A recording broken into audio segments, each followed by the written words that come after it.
Okay, so the first question that I have is to do with infinite limits.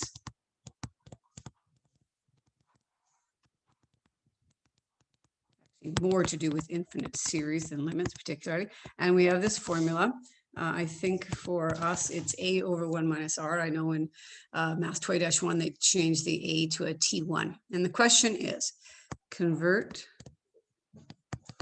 1.3245245 ... to a fraction in lowest terms. 1.3245245. Okay. So what we have to be careful of here is that part of it is repeating and part of it is not repeating. So if we write kind of underline what's repeating, this guy's repeating, there's your repeating part, the 245, 245, 245. The 1.3 is kind of extra to our conversation. So as we get to finding the total sum here, or the total sum, which is going to be our fraction, we're going to go 1.3 plus, and then we're going to do all of our work to find the rest of it as an answer. Now, we could, because it asks us to do it as a fraction, we could start and at least get 1.3 as 1 3/10. And so then we could write this as 13/10. So we do that part of it because we need it as a fraction. Now we need to look at this piece. The part that's underlined is now going to be 0.0245245 ... See what I did? I broke out the 1.3, that's not repeating, and then I put the rest of it down. And we have to figure out what's our A term and then what's our R term. Our A term and our R term. Let me give you a second on your own to think about it. If anyone wants to type me the answer, great. We can again come on the audio and answer it. If you want to do that again, I will just maybe put your hand up and I'll change your name. So think about what the A and the R values are. I'll just turn my audio off for a minute.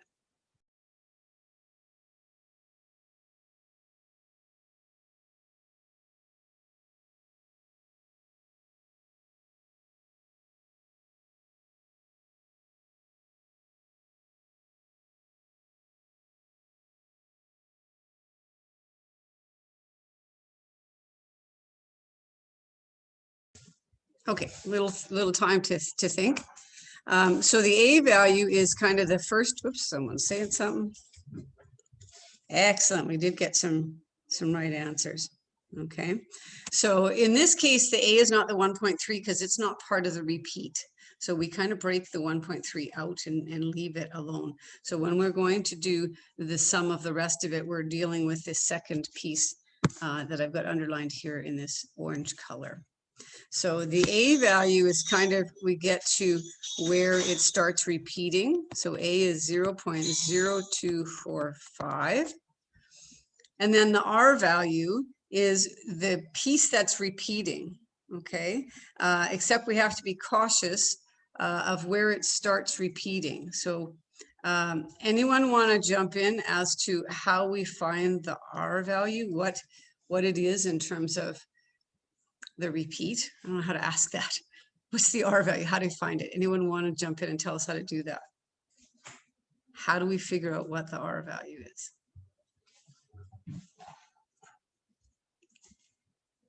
I can certainly jump in and tell us. The easiest way to find the R value is to really look at how many numbers are repeating. How many digits, shall we say, are repeating. And since we have 3 digits, 245, 245, our R value is 0.001. If we multiply by 0.001, that moves our decimals back 3 spots and 3 spots and 3 spots. And that's what our repeat is. Okay, so that's how you decide what your R value is in these questions.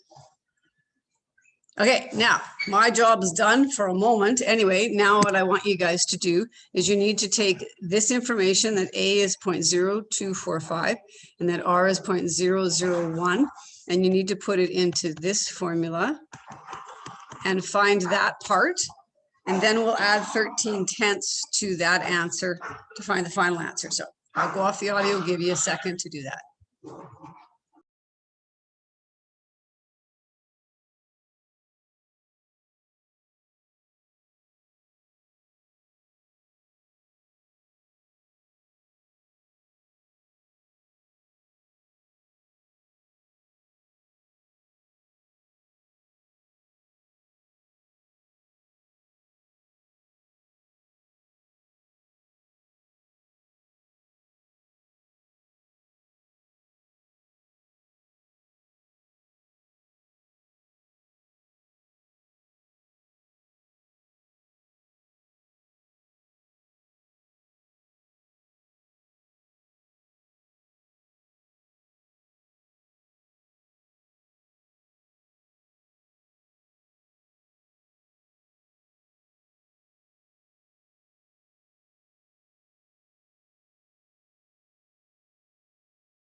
Nope, sorry about that. There is no reason I put a plus sign there. I'm really quite bad about copying formulas down with the wrong thing as I'm presenting.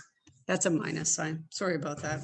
S is A over 1 minus R. Thanks for pointing that out. Okay, so you got a minus sign there.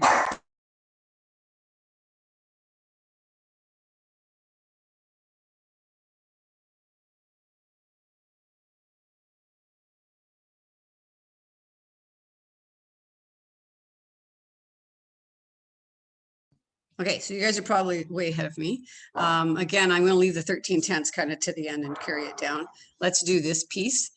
So we've got S is equal to 0.0245 over 1 take away 0.001. So then we're going to get 0.0245 over 0.99, what is it? 999.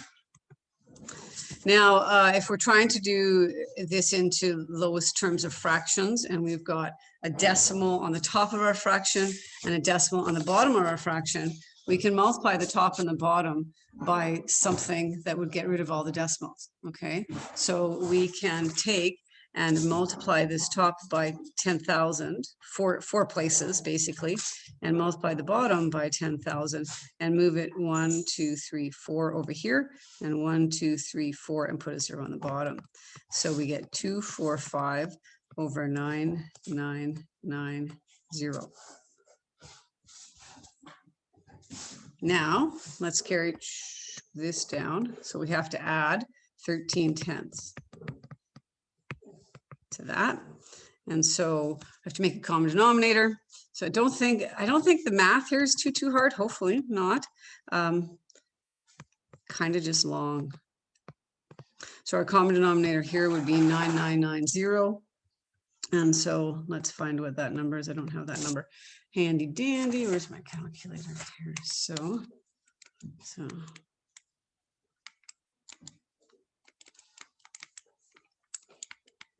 and then we times it by 13. So that top number will be 12,987.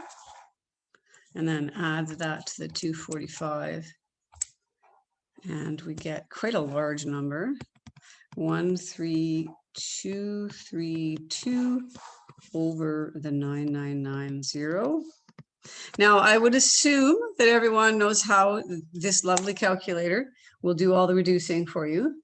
But in case anyone in the class has not had that opportunity to know how to do that, I'll show you how you can do it. I mean, it's better mathematically if we do it by hand, but hey, I allow you this, you might as well know how to do it. So you take and you put this number, 13232 divided by 990 in your calculator. So if you have your calculator there and you want to try this just to make sure, and maybe I'm talking to you and you know how to do this. So you put this in your calculator. I think you can see my calculator up there. There's the top number divided by the bottom number. Make sure I put it in right. 13232. Yeah. And then you hit the math button, this guy over here, and enter, and it magically changes it to a fraction. So I don't know if that's news to any of you in grade 12, but never know, might be. So we get 6616 over 4995. And there's our answer. So why couldn't we just math frac it from the beginning? What's that? Why couldn't we just math frac it from the beginning then?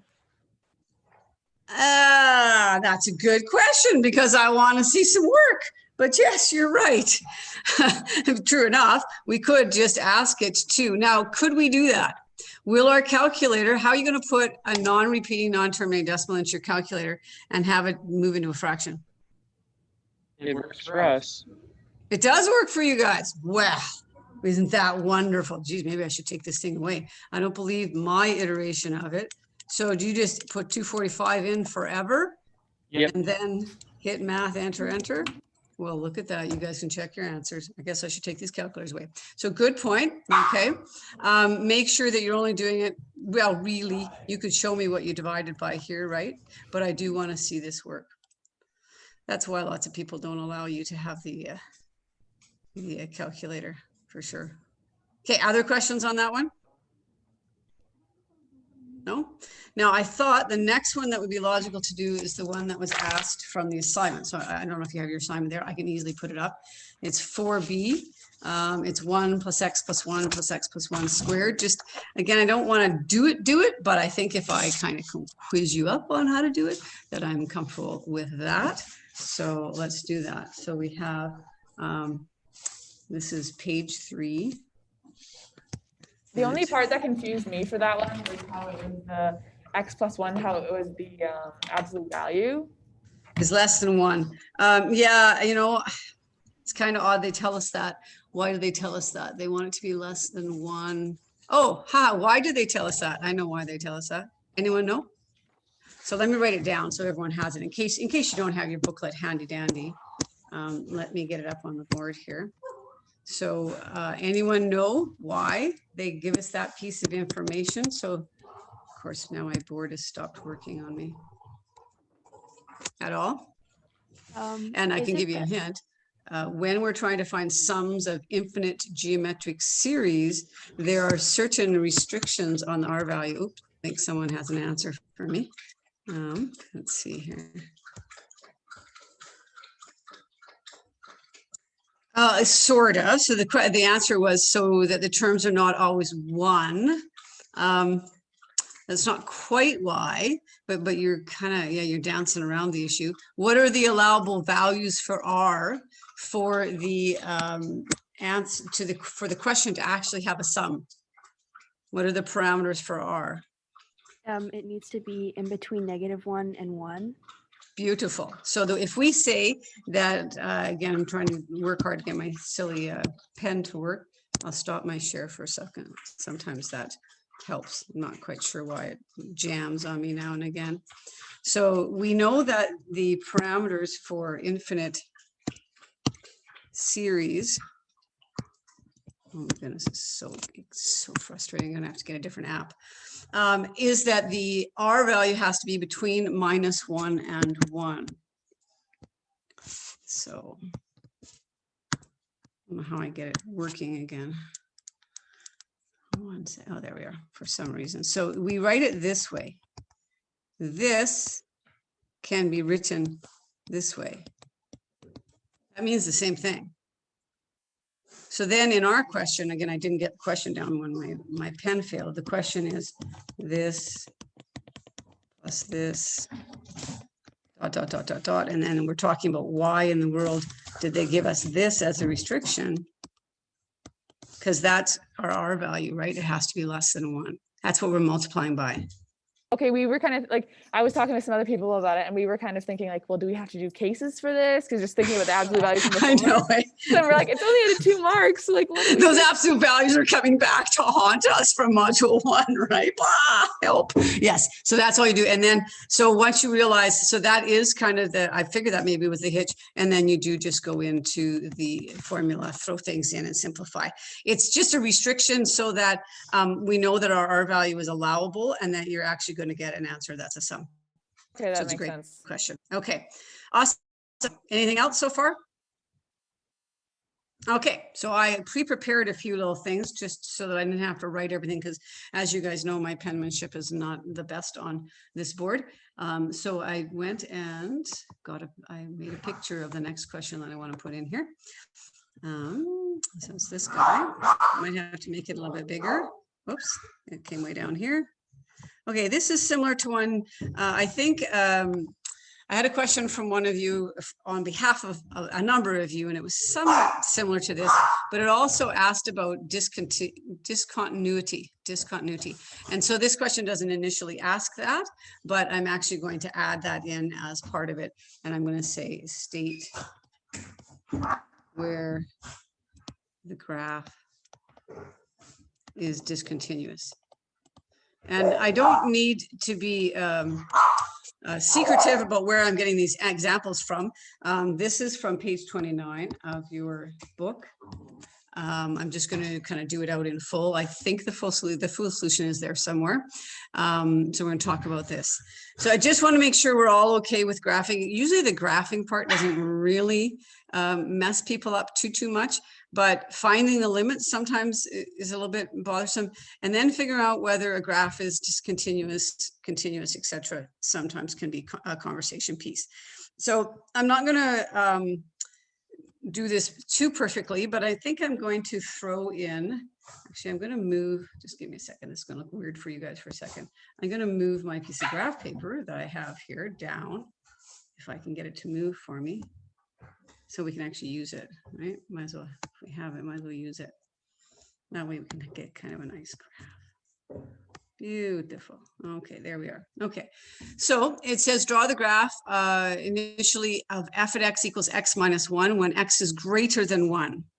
So that's just a line. So when x is greater than 1, you could, and I don't think it's a bad idea for me when I'm showing some instruction, that when we're doing this guy, when it's x is greater than 1, that we can put 1 in there. Even though we know we're going to put an open circle in there, and we could just do a little table of values. So if you're having, I know you got graphing calculators and all of that, but say that we didn't have a graphing calculator, because if you're going off to university next year, you're not going to have graphing calculator at your fingertips in class or on a test, that's for sure. Let's put 1 in, and you get 0 out, and then 2 in, we get 1 out, 3 in, we get 2 out. Let's just put those in. Now we know this is actually an open circle here. Sorry about that with the chaos at my house. So we have 1 and 0. We're going to put an open circle right there like that. And then 2 and 1 and 3 and 2. And then it's just a nice straight line up like that. So that looks like that. And then the second part, so that's kind of part 1. The second part says that f at x equals 2 when x equals 1. So that's a really kind of convoluted way of telling you plot the point 1 comma 2. Okay, kind of interesting. So 1 and then comma 2. So put a dot up there. And then the second or the third piece is f at x is equal to minus and the root of 1 minus x.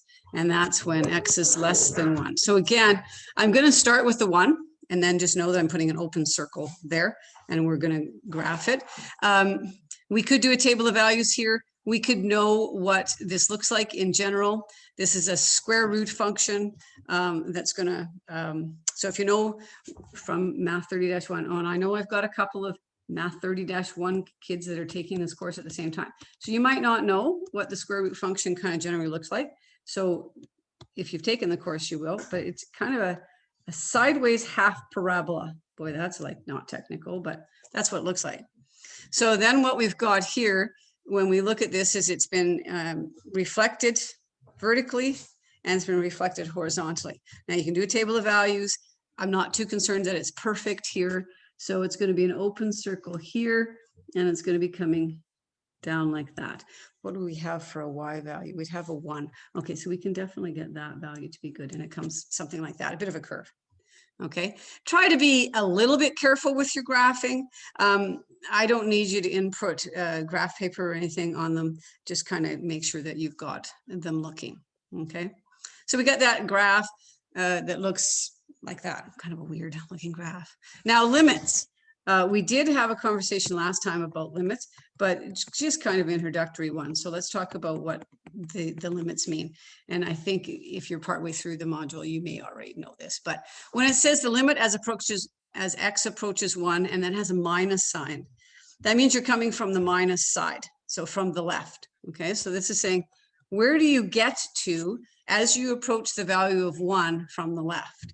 So if I just use like a highlighter, it says as you're coming this way through the graph, where do you approach? Okay, well, you approach the y value of 0. And then the second question says, what's the limit as x approaches 1, but from the positive side of f of x? So that means that you're coming from the positive side of things, like this, down this way. You're getting to the same spot, right? You're getting to 0. And therefore, if the left-hand limit and the right-hand limit match, the limit at that spot is the same answer. So the limit as x approaches 1 of f of x with not a positive or negative is 0. Okay. I'm just going to turn off the auto for a second and I'll be right back.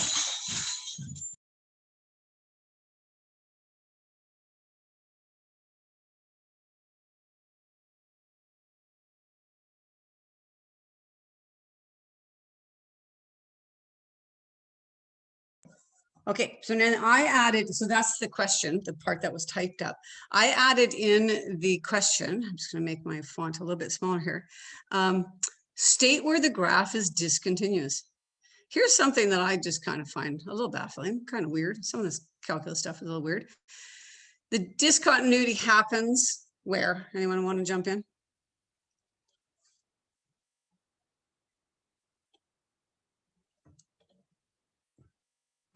That's okay. The discontinuity happens at x equals 1. Well, yeah, I see that. We've got an answer over the chat. Awesome. When at the whole, when x is equal to 1.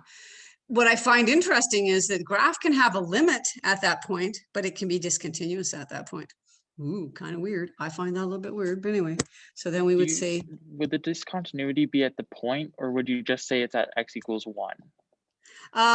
We say just at x equals 1. Okay. Yeah, the graph, we just want the x value where the discontinuity happens. So the graph is discontinuous. You guys ask awesome questions at x equals 1. Okay. The x value.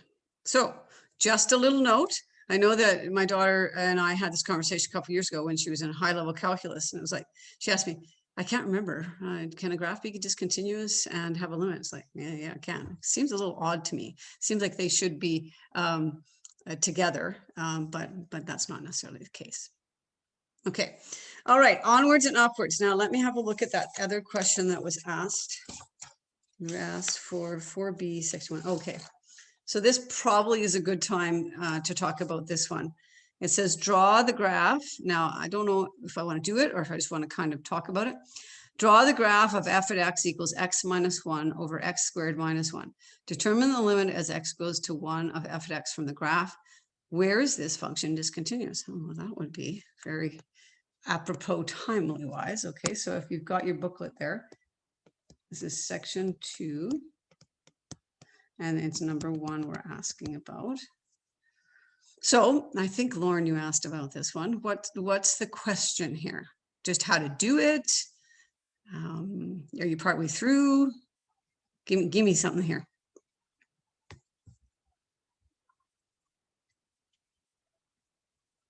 Do you want me just to kind of talk about it? Sorry, we were having a problem with our attendance. Oh, yeah.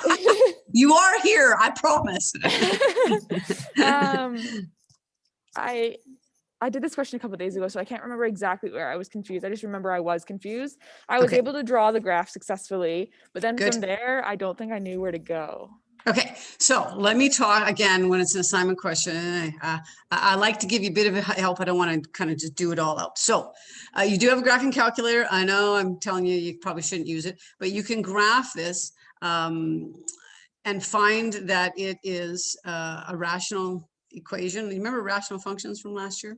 Maybe. Again, I know we have a couple of students in this class that are still at the moment taking math 30-1, so they're at a little bit of a disadvantage. But a rational function, I can talk about this on the board here. So if we're looking at this in general here, if I was going to ask you, great, and my pen's decided not to work again, that y equals 1 over x. That's what I'm talking about by a rational function. Sorry, oh my Lord. Okay, between now and next time, I'm going to have to get a new app that doesn't jam on me. Nothing will work. So when we have 1 over x, remember that it's like it splits apart again without things working here. I'll have to stop my share and start again. Wow, technology is fabulous when it works and a pain when it doesn't.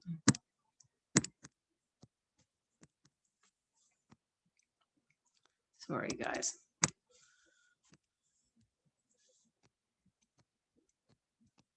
No, it just will not write for me. Try not to get frustrated. Your grade 12's not allowed to say bad words.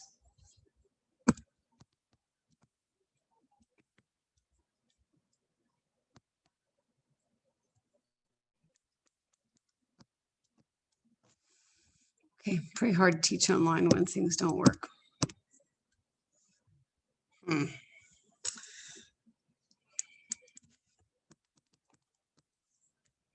Sorry.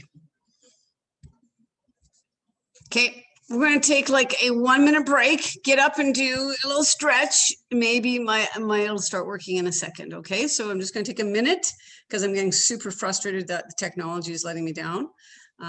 Take a 1-minute break. I'll play around, make sure I can get my whiteboard working, and then I'll say something to draw you back in. So if you want to have a quick little break in the middle, do that right now.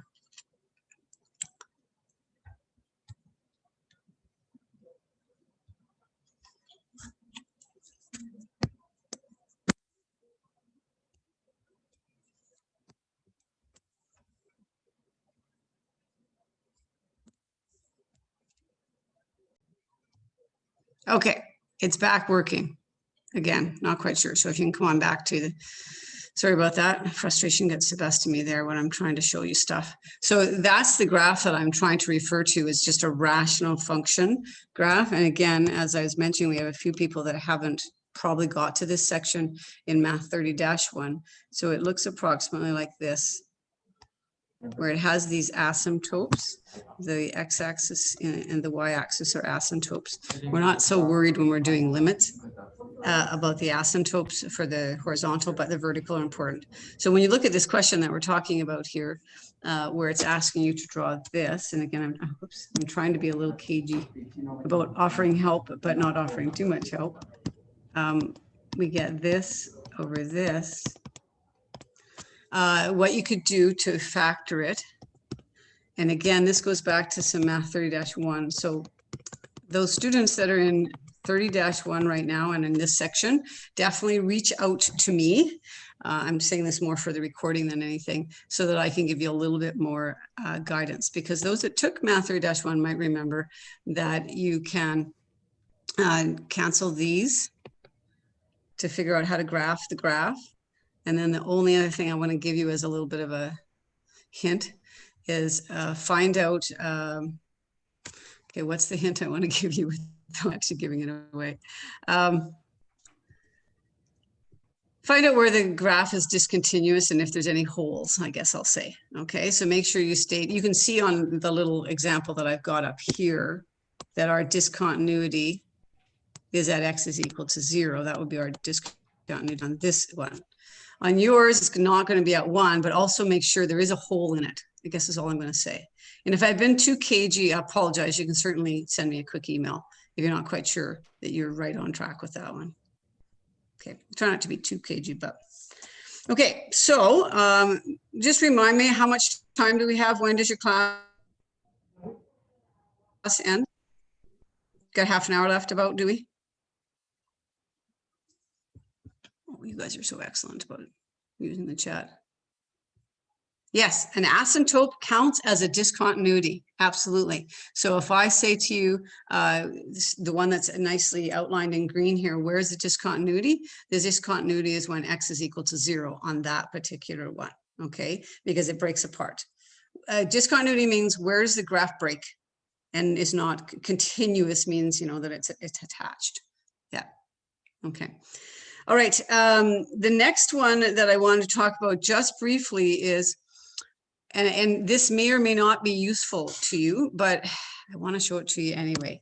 I want you to still kind of show the work, but remember last time I introduced you the idea of limits as x approaches infinity.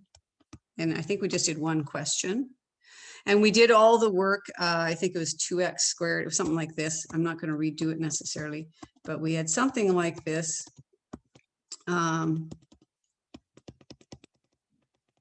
what we did, the process was that we divided the top and bottom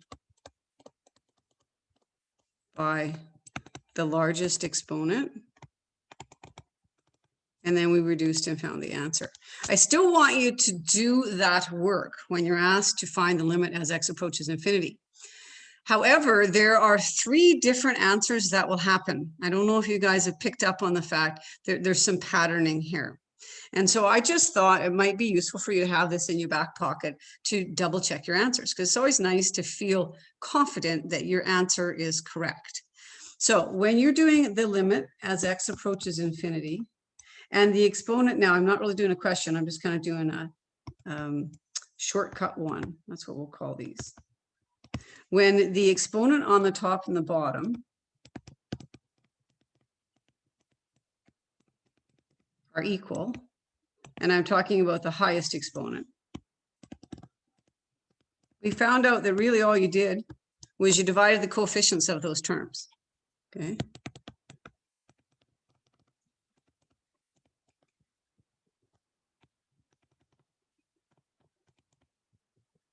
So you may want to use these shortcuts, you may not want, but it's a way of you checking your work. If you're doing a limit as x approaches infinity, and the highest exponent is on top, in other words, they're not equal, but the highest exponent is on top, you're always going to get the answer infinity. It's kind of cool. And then the third thing that can happen when you do the limit as x approaches infinity is that, gosh, my handwriting is not the best. The highest exponent is on the bottom. Everything's going to reduce out, and you're going to get the answer 0. So if you want to use these little shortcuts for when you're doing the limits of these polynomial type looking expressions for infinity, you may want to. Now it's just for infinity. It does not work when things are approaching a number. Okay.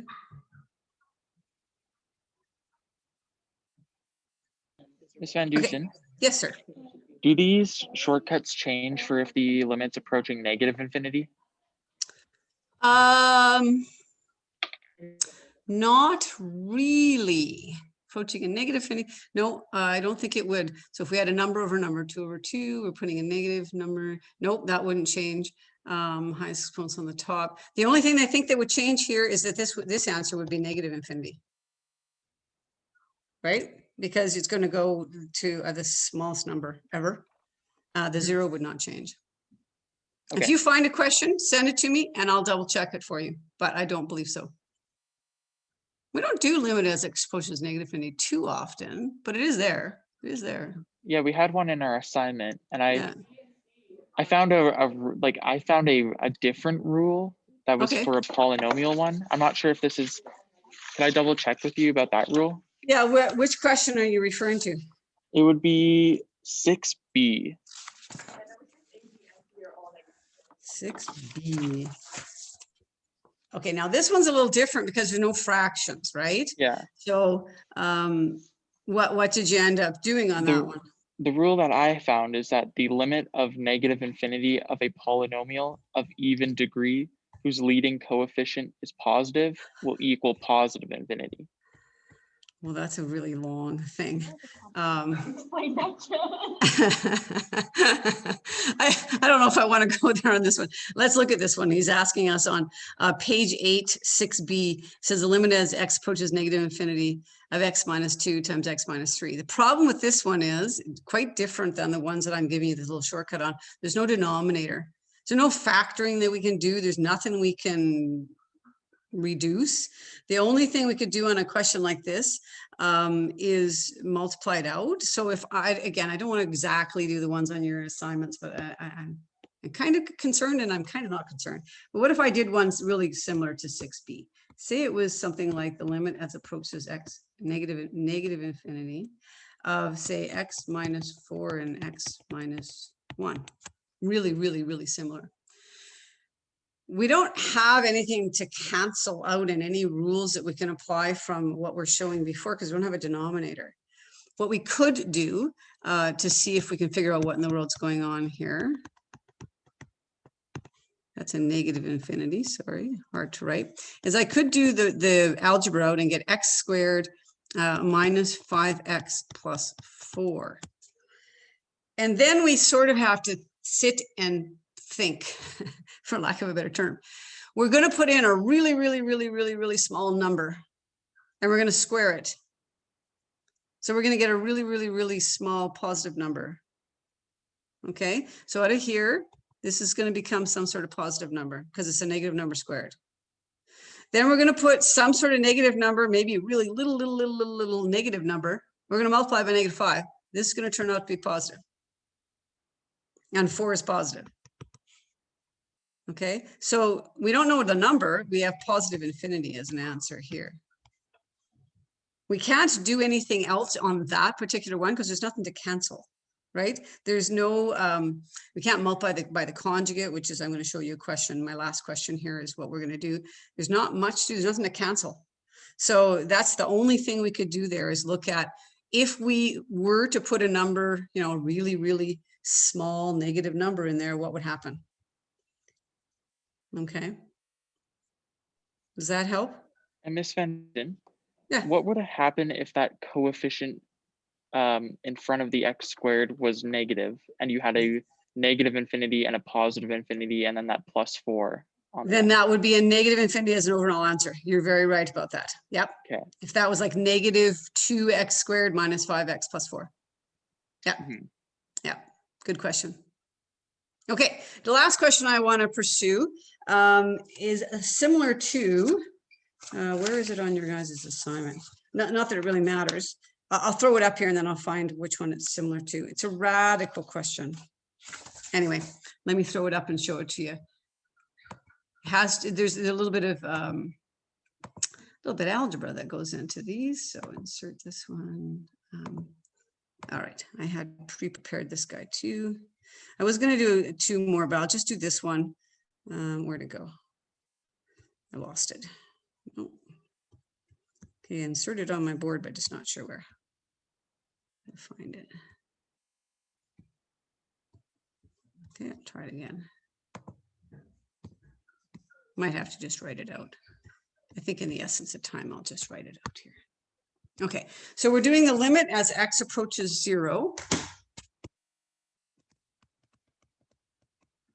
A radical question, so I just have to go get it here and I'll write it down.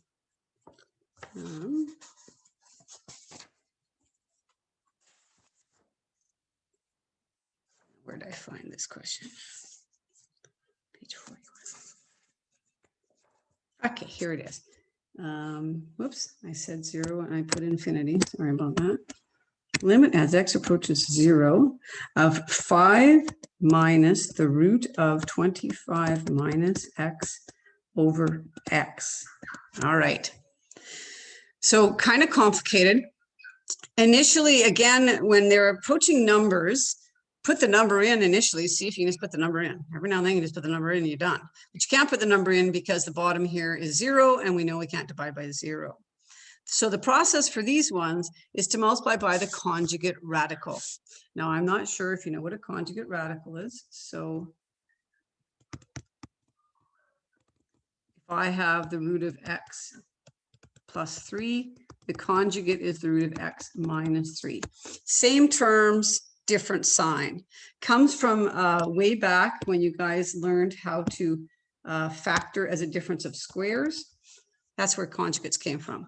When you guys back in, oh gosh, grade 10, maybe grade 9, I don't know, whenever you learned how to factor like this, these guys are conjugates. That's the first time. You probably weren't told that that's what they're called, but that's what they're called. So we're going to multiply the top by 5 plus the root of 25 minus x. And we're going to multiply the bottom by 5 plus the root of 25 minus x. And then we're going to power through that.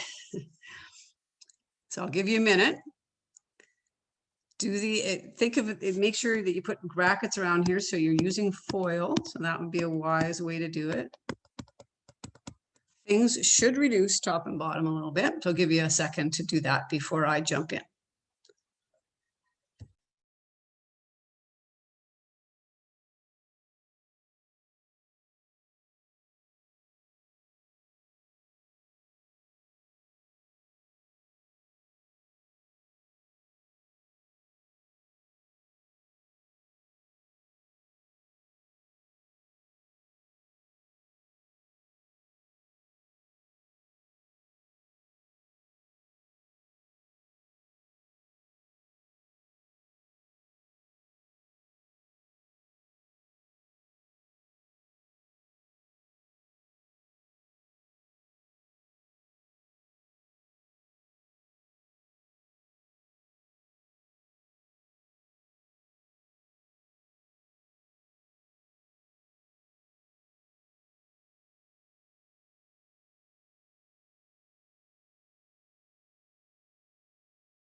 Okay, so I did write the first step as you guys are, going through, but you can just kind of glance up. There's the first step.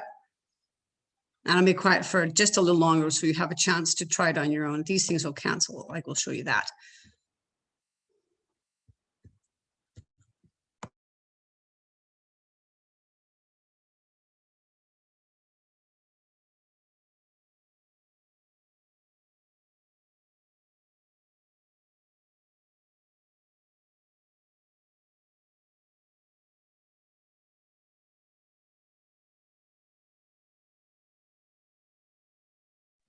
Okay, let's finish this up. So we get the limit as x approaches infinity of 25, take away, and now we have the square root and the square cancel, but be careful. Then you have to put a bracket around this because the minus sign that's in front here has to be distributed to everything inside that radical that you just dropped. Okay, so be careful. That could be a source of mistake, I think. Okay. As x approaches 0. Oh yeah, and I'm just thinking infinity. Yeah, there you are. See, just keep me on top of it. Thank you. Yep. So now we'll distribute. Be careful. We distribute, so we get 25 minus 25 plus x over this. I'm not doing anything to the bottom particularly. You could multiply it through, but I'm just leaving it as it is.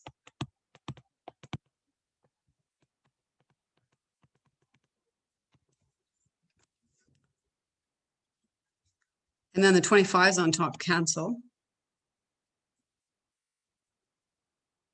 Like that.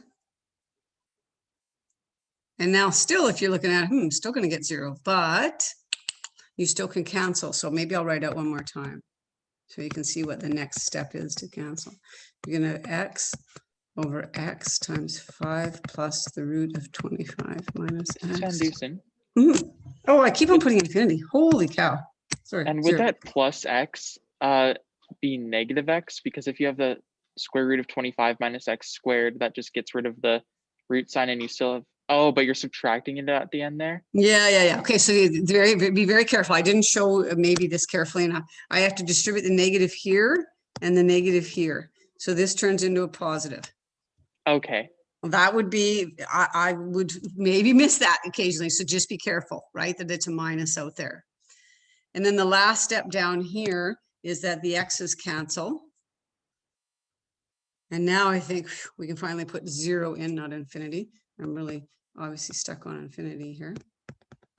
So I'll write one more step out here.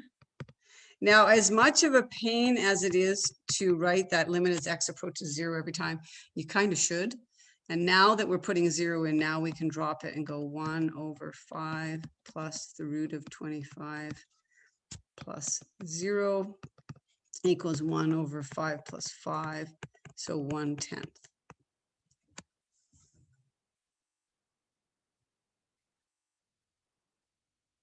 Okay, so let's just go back and recap. Again, limit as x approaches 0, not infinity, like I tended to want to write on that one. So we had to do multiplying by the conjugate. Okay, so if you want to write that here, you have to multiply by the conjugate. Then your FOIL came into play. We did have a conversation. You have to be careful about that negative changing to a positive, and then you do some reducing, and then you're able to put the 0 in. Okie dokie. So that's what I wanted to cover.